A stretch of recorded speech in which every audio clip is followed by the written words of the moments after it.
C'est le plus gros scandale de cette Coupe du Monde et c'est d'ailleurs l'un des plus gros scandales de corruption de l'histoire de la Coupe du Monde. Vous vous attendiez à une Coupe du Monde propre avec Donald Trump? Eh bien c'est raté. Expulsé lors du 16e de finale des États-Unis face à la Bosnie, l'attaquant de l'AS Monaco Folarin Balogun va pourtant bien jouer le 8e de finale face à la Belgique et pour cause, la sanction de son carton rouge a été levée par la FIFA. Si le carton rouge lui reste actif, c'est la sanction que la FIFA a décidé de modifier et ce grâce à un appel du président américain Donald Trump utilisant l'article 27 du code disciplinaire de la FIFA, stipulant que la FIFA avait la possibilité de suspendre l'exécution de la sanction d'un joueur pendant 1 an. Concrètement, Balogun reste officiellement expulsé, mais donc il n'aura pas à purger son match de suspension grâce à cet article 27 qui n'est jamais utilisé par la FIFA, qui a pourtant déjà été sollicité par d'autres pays, mais qui n'a plus jamais été validé par la FIFA depuis le Mondial 62. Requête que Gianni Infantino, le président de la FIFA, a décidé d'accepter, ce qui fait donc que la sanction de suspension de Balogun est donc passée à titre conservatoire, et pas conservatoire pour un seul match, conservatoire pour 1 an. C'est pour vous dire à quel point ils se foutent de notre gueule. Balogun ne devra pas prendre de carton rouge dans les 1 an avec les États-Unis pour que sa sanction soit appliquée. La corruption est donc totalement devant nos yeux en 4K et personne ne se cache. Un peu d'ailleurs comme à la fin du match entre l'Argentine et le Cap-Vert où Gianni Infantino expliquait déjà qu'il était en tension pour l'Argentine car il avait peur de les voir se faire éliminer par le Cap-Vert. On vous rappelle que cet homme est le président de la FIFA. Il est censé être neutre et n'avoir aucune préférence. Et évidemment, la Belgique s'insurge contre la décision de la FIFA. Personne ne comprend pourquoi est-ce qu'elle a décidé de prendre une telle décision et surtout comment Donald Trump peut interférer autant dans les affaires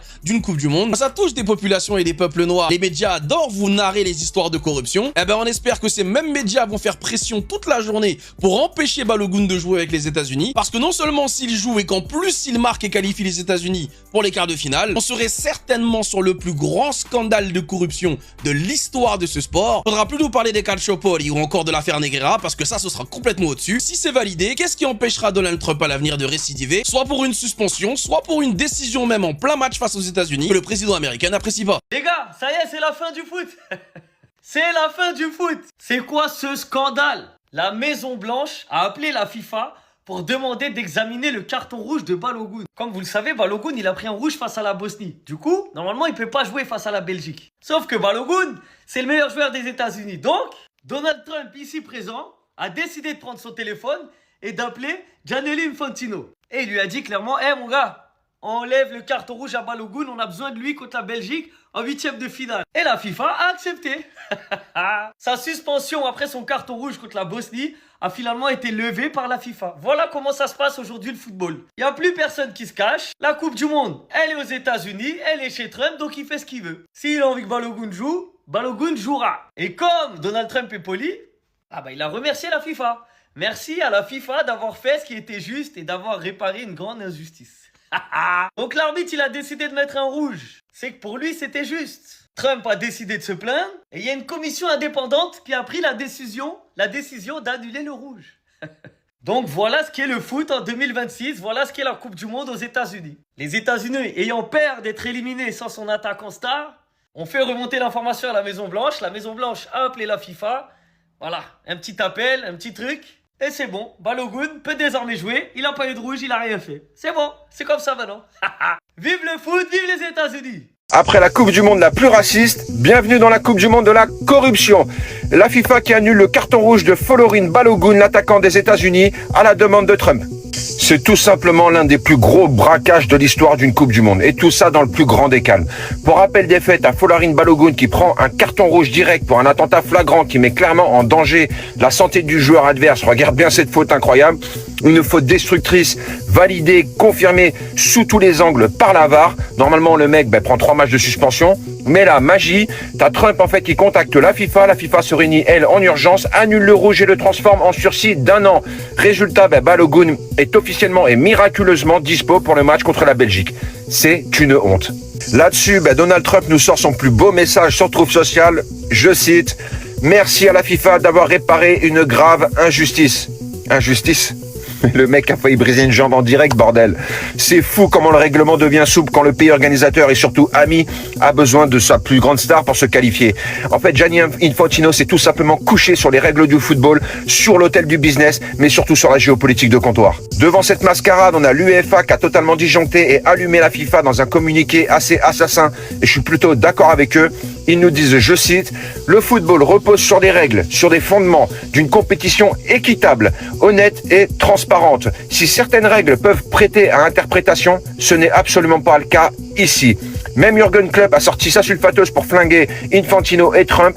Ces deux personnes-là ne connaissent rien au football et ne devraient pas s'en mêler. Pour moi, le football avec cette Coupe du Monde est tout simplement en train de crever de ses instances corrompues.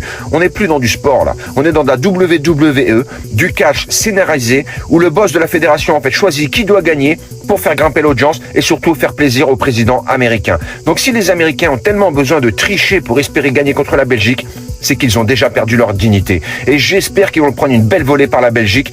Honte à cette Coupe du Monde en carton. C'est quoi ce scandale? C'est quoi cet immense scandale? La FIFA vient de communiquer et de dire que Balogun, qui a pris rouge sur cette action, sur cette faute, finalement ne sera pas suspendu lors du match contre la Belgique. Mais c'est quoi ça? On marche sur la tête?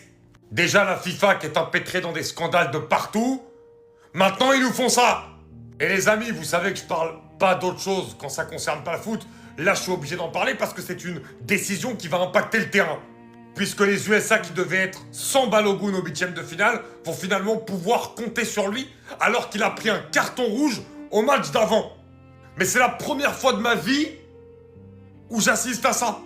Déjà quand il y a un carton rouge, même s'ils se sont trompés, depuis quand on retire le fait qu'un joueur ne puisse pas participer au match d'après?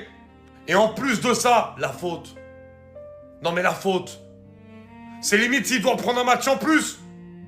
Et là, la FIFA a dit, Balogun pourra jouer contre la Belgique, mais il faudra qu'il fasse attention à pas refaire une faute de la même sorte.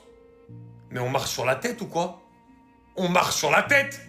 Déjà qu'il y a eu des fautes similaires qui n'ont pas été sifflées, dont celle de Messi, pour ceux qui disent que je suis pas objectif. Il y en a eu 5 ou 6 d'ailleurs dans la compétition des fautes. Mais bon, là c'est vraiment bien plus grave que celle de Messi ou des autres. Hein. Donc c'est d'autant plus scandaleux qu'on autorise le joueur à jouer après. Enfin là, on marche sur la tête. Très clairement, on marche sur la tête.